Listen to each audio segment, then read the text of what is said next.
This has been Strictly Ball Business. Strictly ball business. Strictly ball business. I like that video. Balls. Shit. We're going to start out, meanwhile, with the Minnesota Timberwolves, who had a great preseason, at least in terms of, the peripherals, what we saw with these guys playing together as a cohesive team. They're a whole lot deeper than I thought they were. I mean, guys like Bryn Forbes, Nathan Knight, Jalen Noel, these are guys that people maybe don't know who they are. If you're deep into the NBA, you do. And Naz Reid, but if you're not deep into the NBA, you maybe don't know these guys. These are some up and coming players. Naz Reid especially just dropped like 20 points the other night. He's a backup big, and I think having Gobert in front of him is really going to open up his game a lot. I'd love to hear what you think about Naz and these other young guys that have been showing out. And also Austin Rivers. I mean, another piece of the depth right there. Yeah, I think Austin Rivers is actually going to be huge. I think him and Jordan McLaughlin are going to play a lot of crucial minutes for this for the playmaking of this team, because I think it's going to fall down to a lot because they filled in with shooters. They have a lot of guys that can shoot the three a lot. I think Naz, we've seen in the past that he likes to shoot, and I think he's going to get a more opportunity now to shoot, because he doesn't. Even when he was on the floor with Cat, it was kind of his responsibility to hold down the paint and play and hold down on defense. Now with Gobert, not that has to stop playing defense, but he gets more of a chance to. It's not his role anymore. He doesn't fill that role, so he gets to shoot out for outside and everything. And they have Torian Prince and stuff. I really want to touch on one thing that I saw the other night is Cat's playmaking. You and I talk about it all the time, and we think he's a really good playmaker. He just doesn't get that much opportunity to play make because he has to score. And so last game out, 6 assists. He had a few really good plays. He had some basic. He drove, kicked it out to a 3. I think it was Jordan McLaughlin hit a 3. That was an assist. He had a really impressive across the key corner pass. But most of it was a lot of face up mid-range, telling people drive around, swinging them, driving them, which was kind of weird because it's when he was on the 3 and some playmaking moves he did, he had 2 or 3 handoff plays that succeeded in 2 threes off of him. But I'd like to see him actually do more playmaking out of the post, which will have to be mainly when Gobert is not on the floor, not necessarily when Gobert is off the floor, but because he can, if he backs a small guy down, he will force whomever's guarding Gobert over to him, and Gobert's going to sit in the dunker spot. If Cat can make that pass, which I think he can, that'd be great. So I'm super interested to see, like all of the rest of the NBA, we want to see what it's going to be like with Cat and Gobert on the floor at the same time, which might be tonight. I'm not entirely sure. They face the Lakers tonight, so I think they're poised to do it, but we'll see. Oh, yeah, that'd be worth checking out. I got to tune into that one. I think they're going to work out perfectly. I mean, Rudy Gobert really plugs in as more like multiple players in one for what the Timberwolves need. He fills up so much for rebounding. He does a lot for them in terms of blocks and just defense in general, having that interior defensive presence. And, I think that's going to work out perfectly with Cat because he wants to be shooting more threes anyways. He doesn't love crashing the offensive boards as much, but he likes doing that stuff sometimes still. He does like blocking a guy. He uses his size and likes to flex on a dude every now and then. So he still has the opportunity to do that. He's going to have good power forwards that he's going to be defending, and he's more agile to guard on the perimeter as a big man than Gobert is. So if they do have to switch in a small ball lineup for a little bit, give Gobert some break, you put Cat in there, and the other guys can be small, and you still got a guy who can shoot great threes and defend pretty well on the perimeter or against the 5 well enough. At least, you're not going to guard your the best 5 on the other team with Cat. That's obviously going to be Gobert, but Cat can certainly defend some backups very well, I'm sure.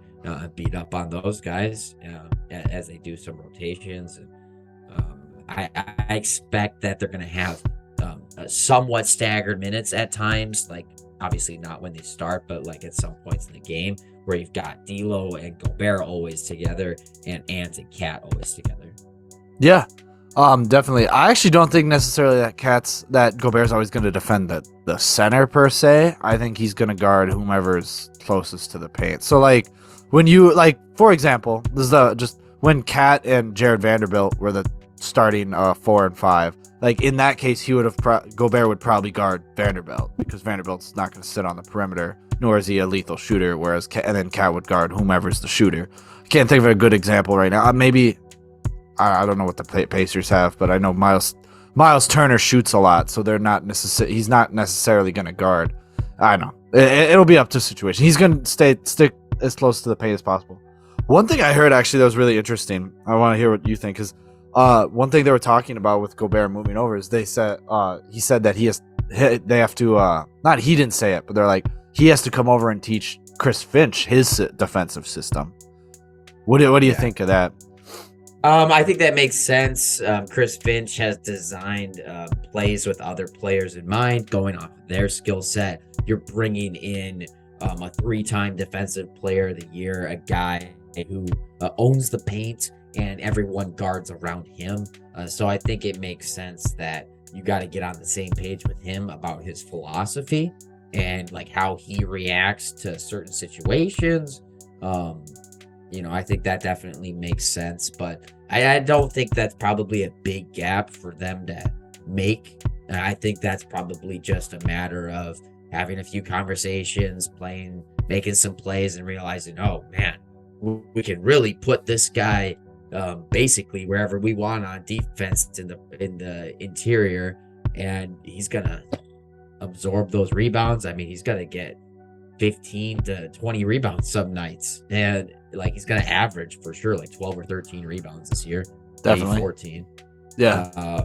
And like just that is an insane benefit to this team that struggled with rebounds on both ends of the court the last couple seasons. And actually, they're one of the best offensively, but Jared Vanderbilt's gone.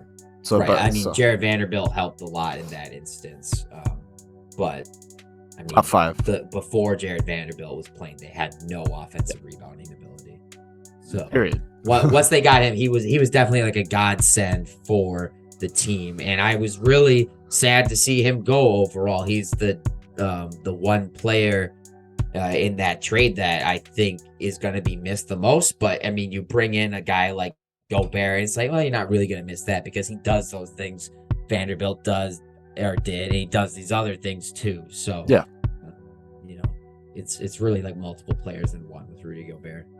Yeah, for sure. And I think when some people hear the statement that he has to teach the coach his defensive system, a lot of people jump to like the entire system. It's not like that. He's going to be like, hey, in positions like this, I'm never going to chase over a screen, which is usual, but I'm never going to chase over a screen. I'm going to do this. He's like, and this is why I do this, because it does all this.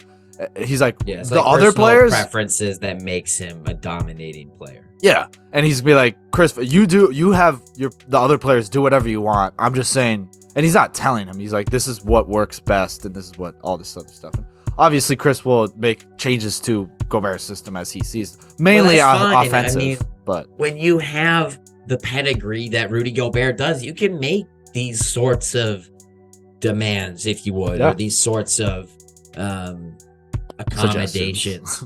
Yeah, like he arguably should have been a 4-time defensive player of the year.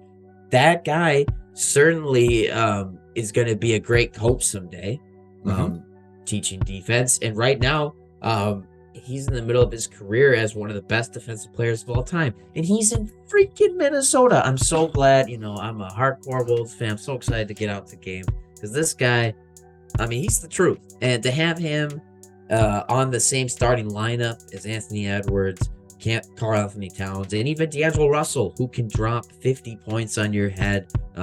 He certainly hasn't been that scorer all the time lately, but he still has that ability. Jaden McDaniels is popping off too. This is just, I think the talent on this team is really strong, and I'm really excited to see what they do this year. I just don't know. I think the sky is the limit.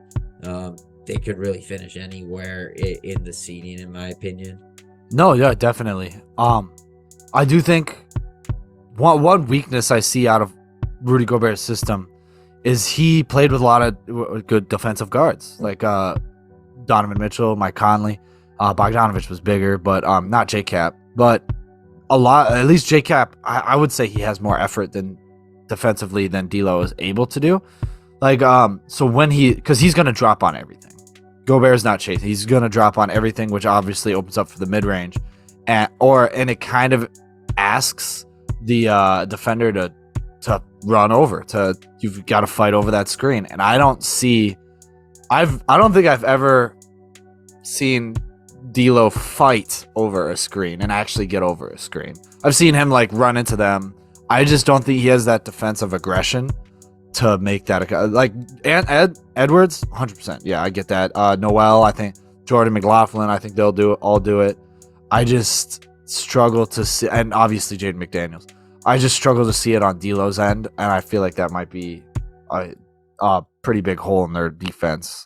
I can foresee it. They might change it. And I'm sure Chris Finch is well aware of this, and he's going to do everything he can to hide that. Just like, I mean, if they could hide if Brad Stevens could hide Isaiah Thomas on defense, they can figure it out with D'Lo, he's a good team defender. So, yeah, I mean, I think D'Lo really improved last year as a defender, and I think bringing in a guy like Gobert is going to make the other team or the other players on the team just have better defensive stats in general. So I think things will look better, and I think he'll be active. Getting through screens is obviously a big concern. I think he's just maybe not strong enough sometimes, and maybe doesn't have the energy for the duration of the game, and that's a conditioning thing that he needs to work on. It's possible, but certainly think there's still an opportunity for him to improve again this year, and I wouldn't put that out of the question.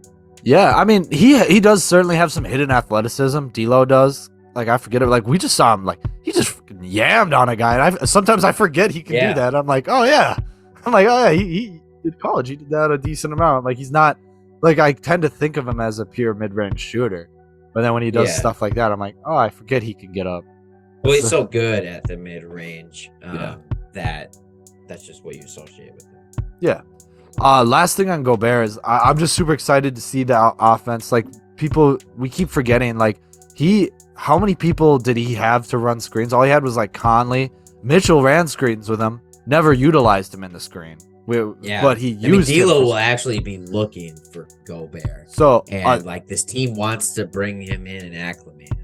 Yeah. So J-Cap and Conley were the main guys that used screens with him. Now he has Anthony Edwards, who will use him and utilize him in screens. They'll have D'Lo, who is going to use him in every screen he can. Then they have Rivers, McLaughlin, Jalen Noel. All those guys are going to run screens with Gobert while he's on the floor. And I'm super curious to see if they do something. I think a Cat and Gobert and a Gobert pick and roll would be really interesting. I think Cat does have the passing, but I don't see as much. So cool. It would be really weird to see, very slow, but we'll see. And then we'll see what Kyle Anderson does. I know he ran some pick and rolls with Steven Adams last year. Yeah, but that's. I think it's great how like the NBA was like, oh, small ball has taken over, but yet the big man is really coming back, as you've got some big men who are figuring out to shoot or how to shoot. Like, I mean, freaking Andre Drummond made three pointers in this game the other day. His jumper's looking nice. Karl Anthony Towns has proclaimed himself the best shooting big man of all time. You know, statistically, it's I think true if you hyperbolize him, but obviously he hasn't had a whole career where people are going to be like, yeah, that's kind of all Andrews to say. But regardless of what he said, he's a great shooter, and you get him next to Gobert. I think like their complementary skills just works out so well together. Like, you couldn't have like any different of centers in terms of their skill set, and then you're like, you know what? Let's put them on the same team. Yeah. No, yeah, they fill polar opposites of like the NBA spectrum, and it's gonna work out great. So we'll see how they do that season. Speaking of what do you guys think? How good are they gonna be? Drop what seed they're gonna be below. Comment, like, and subscribe. Gravity. Did you guys like that video? I like that video. Just comment, like, and subscribe.